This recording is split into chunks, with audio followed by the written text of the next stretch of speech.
Hey there, everybody. My name's Kat Bowser. I'm your resident fantasy therapist, and welcome to my channel. Those of you here for the first time, welcome. My name is Kat Bowser. I'm a licensed therapist. I'm also a writer working on my first novel. And on my channel, I like to talk about what I consider to be the heart of all writing, and that is in the characters. And the heart of the characters is their psychology. So that's the angle I like to take with pretty much everything I talk about on my channel. So this video, we are a day late. Sorry about that. This past weekend has been nuts. But we are continuing with my Types of Magic series. And for today, we are talking about natural magic.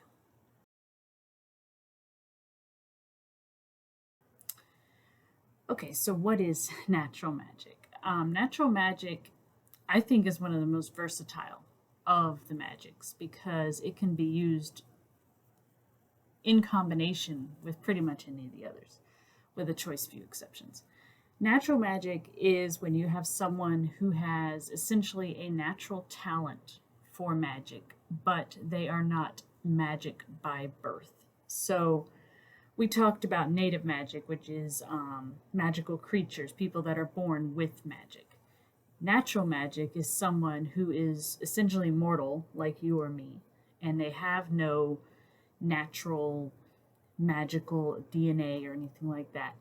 But when they are given, like, say, magical items or are taught spells, they have just a natural kind of gift for it. So this is actually, when I think of like the stereotypical type of magic, this is usually what comes to mind, because usually what used to come to mind for me as a kid was, the girl learning spells, or, the magician's apprentice who is being taught how to make potions and things like that. Because I'd say probably up until Harry Potter, I never had this idea that you necessarily had to have magical blood to do magic. I know that seems to have become more popular lately, that there's some kind of magical line in your family or something, then, and that's what allows you to access magic. I've actually never really been a fan of that. And I think it's because, as a kid, you see movies and read books about people that are able to do all these wonderful things, and naturally you want to do it too. So being told that you kind of have to be born with a gene or an ability to do that, it's kind of a downer. So I was always really drawn to this type of magic because it was this idea of, as long as you were devoted and you could study and really devote yourself, you could learn how to do it. And while that's true, natural magic is also kind of a reference to people that have a natural gift for it. So if you have two people that are learning magic per se, and one of them really takes to it, is really good at it, and one person really struggles, but they're still able to do it, then the person who is naturally good at it would be considered to have natural magic. And essentially, it's a talent. It's a talent for doing magic. And I think one good example I like to bring up, this is technically sci-fi, but I think the technology in it falls enough into the fantasy realm that I can use it. And I think it definitely falls into what I would call knowledge magic, so I'm going to use it. So when I was a kid in elementary school and junior high, I read this series called Animorphs, which is about a group of kids that are given technology by an alien that lets them absorb the DNA of any animal they can touch, and then they can turn into said animal. So while it's not a painful process, it is messy, it looks bad, it's kind of disgusting to watch. But one of them, Cassie, has a natural talent for it. And so she can change shape in ways that in some instances are beautiful. One of the scenes that really stuck with me as a kid was actually, there is a scene where they are all turning back from these birds of prey. So like from falcons and eagles and hawks, they're turning back to human. And the author does a really good job of describing like how their face contorts and breaks, and it's rather disgusting to read, but it makes for an interesting visual. But when she describes Cassie, she's talking about how at the very end of it, Cassie was able to control what changed back first, and she was left with just wings for a second before she turned completely back to human. And I really like that idea that even though this is a technology that is alien to them, both literally and figuratively, they still have a character who can kind of naturally take to it. And there was a really good reason for it, too. Cassie was the child of two veterinarians. So she literally grew up around animals all the time. That was her passion, and it remained her passion throughout the series. And so if you're talking about technology that lets you change into other life forms, then I think that makes perfect sense.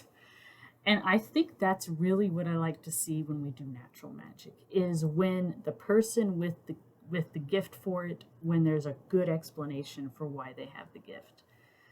I'm not against someone just naturally being better at it, because let's face it, that happens all the time. Some people are just born with this innate ability for something. You know, somebody has a knack for music, has a knack for art. Maybe they're just a natural athlete, you know, things like that. But what I find more often than not is that you can usually, people that have what we call a natural talent, is really they have a love for it, so they start doing it early. And so if you start doing something ahead of everybody else, you're generally going to be better at it. So an example I can give you guys from my work in progress is Corby. So he is not a main character, he's a secondary character. And he actually doesn't do a lot of magic, but they do find out he actually, when he does, he's very, very good at it. The reason behind that is, like I've said in my other videos, is a lot of times how old the language is that you're using really reflects on how strong the spell is. And that's really where Corvy's talent comes in that he is a linguist. He loves languages, and his mother was also a linguist, as was his father. So he grew up actually being taught naturally a language that in their society is dead. So he grew up learning how to say it with the proper accent. So all these other people who have been studying it and who have been working on it their whole lives can do it, but it's very choppy and it's difficult to control because they're speaking essentially the book version of the language. So think of it like someone who was raised in a household that speaks Spanish versus someone who learned it strictly from a book. The person who is raised with it are going to know all the little nuances. And that's what Corby has. So when he does magic in the book, his works much easier and much better because he has a natural accent and he knows what words to use, whereas someone who is strictly learning from history books, not so much. So that's one example from my work in progress of what I'm talking about. And the nice thing about this magic is that depending on how you've made your magic system, you can do so much stuff with this magic because it's your rules. You determine how your magic system works. So that's going to determine, okay, what does a character need to have to be good at this? Like another example from my work in progress is the Natu are a race where their fur changes color with their emotions, at least until they learn to repress it and control it. So this actually evolved to help them do magic because the magic they use is emotional magic. So they have to be able to conjure up certain emotions to do magic.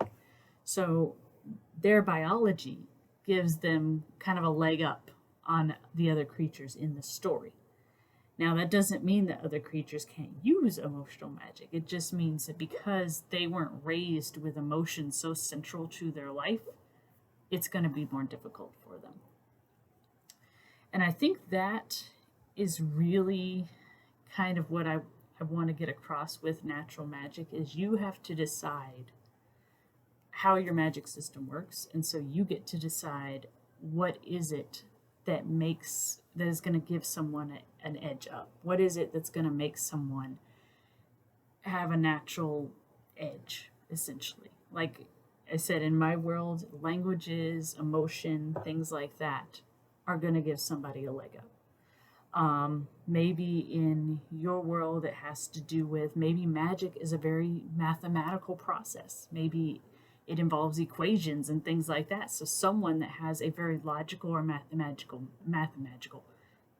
maybe we make that a type of magic, a mathematical mind is going to do much, much better than someone who is perhaps more of a creative thinker, or vice versa. Maybe your magic depends on the imagination and the ability to think abstractly. So someone who is a very, what we call in psychology, very concrete thinker, which is basically you have a hard time with abstract ideas, things that aren't tangible, they're going to struggle. So that's really what I want to get across with this natural magic is it's someone that has a natural talent, but I encourage you to think, where does the talent come from? What is it that they're passionate about, or that they're good at, or that they've been working at that gives them that leg up? So that is just my short video on natural magic. Next week we will have our last one. We're at the end of my series on magic. I've really been enjoying this series. I definitely want to do some more series in the future on other topics. So as always, if you guys have any suggestions or comments, make sure to leave them below. I always like to check them out and get back to you on them. And if you guys like this content, make sure you subscribe so that you don't miss when I upload. I try to upload every Thursday, every Sunday. This last week was a little crazy, so we're a little late. But as a general rule, I try to do every Thursday and every Sunday. So until next time, I hope you guys have a good one.